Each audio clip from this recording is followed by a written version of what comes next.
La supervision électorale est encadrée par une série de missions. Donc, les aspects juridiques, les aspects réglementaires, les aspects institutionnels, les aspects sociaux, donc les aspects citoyens. Notre objectif, c'est de toucher aux citoyens, c'est d'écouter le citoyen. C'est pourquoi je parle d'atmosphère électorale. Ça nous intéresse. Donc, les services de sécurité, le ministère de la Justice, les magistrats, les CACV, c'est l'atmosphère électorale. Le chef de famille qui quitte, ou la mère de famille, ou l'écolière qui quitte la maison, ou celui qui a l'âge de voter, il quitte la maison le jour du vote, il va voter, c'est l'atmosphère électorale.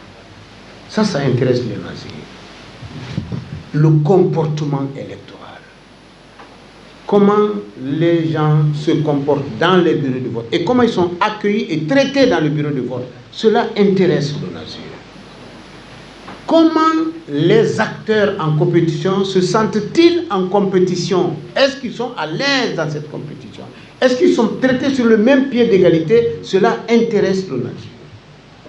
Donc naturellement, pour ces raisons, nous avons augmenté notre arsenal d'observation et de supervision, qui va se développer jusqu'à la mise en place d'observateurs, de superviseurs témoins. C'est-à-dire que les superviseurs qui sont chargés de recueillir les données indiquées, les données de supervision indiquées par les conseillers nationaux, sont aussi surveillés par d'autres, qu'on appelle les superviseurs témoins, qui serviront d'interface entre les populations, donc recueillir le sentiment, je vous ai parlé de l'atmosphère électorale, pour permettre à l'ONASUR de s'assurer que les données techniques qu'on nous communique correspondent avec aussi l'avis et des acteurs engagés, mais et de la population environnante. C'est une nouvelle donne.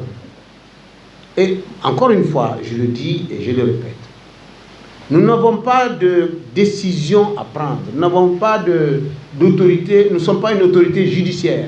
Et nous sommes très heureux lorsque nous recevons les partis politiques ou recevons les acteurs, ils félicitent la Cour suprême. Et ça nous fait plaisir. Je veux qu'ils félicitent la DGE.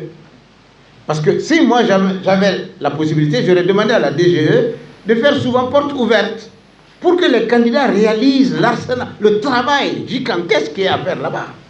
C'est extraordinaire. Vous parlez avec eux de n'importe quel dernier village de ce pays. Si ce village est une circonscription électorale, on vous communiquera toutes les données essentielles. C'est vrai, l'œuvre humaine n'est jamais parfaite, mais il faut se renforcer, il faut s'entraider.